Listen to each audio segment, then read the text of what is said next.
ఈ మందు కొడితే గిట్లున్న గడ్డి వారం రోజుల్లో గిట్ల పొట్టు పొట్టు చచ్చిపోయింది. అది ఎట్లనో ఒక్కసారి చూద్దామా. మనం నాటేసినాక రైతుకు ఎదురయ్యే మొదటి సమస్య వరిలో కలుపు గడ్డి. దాన్ని నివారించడానికి చేసే ప్రయత్నంలో రైతు ఒక ఎకరాకి కాటేవా వారి నోవిక్సిడ్ కొట్టడం జరిగింది.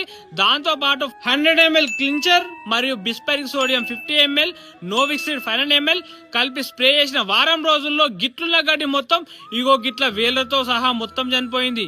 ఈ మందుకు దారుక, జుంజర, కదురుక, బొద్దుంగ మరియు తుంగ జాతులు, దొంగవరి, ఒడిపిలి అట్లనే ఆకుజాతి కలుపులు అన్ని దాదాపు వరిలో వచ్చే చాలా ఇతర జాతి కలుపులు కూడా చనిపోయాయి. మరి ఈ మందు ఎప్పుడు వాడాలనంటే మనం నాటేసిన 15 రోజుల నుంచి 20 రోజుల మధ్యలో కలుపు మొక్కలు 3 నుంచి 5 ఆకుల దశలో ఉన్నప్పుడు స్ప్రే చేసుకుంటే ఇప్పటిదాకా నేను చెప్పినటువంటి కలుపు గడ్డిని నివారిస్తుంది.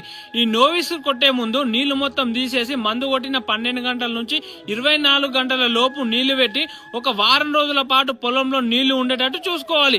ఇంకోటి, ఈ మందు కొట్టిన 2 గంటల తర్వాత కూడా వర్షం పడ్డా పర్వాలేదు, ఆలోపే ఈ కలుపు మందు తన పనితనాన్ని చూపిస్తుంది. అన్న ఇది నేను వాడి రిజల్ట్ కళ్ళకు కట్టినట్టు చూపిస్తున్నా కాబట్టి ఇలాంటి గడ్డి ఎవరికి ఉన్నా సరే ఈ మందు వాడుకోవచ్చు అన్న. బ్రహ్మాండంగా పనిచేస్తుంది. జై జవాన్, జై కిసాన్.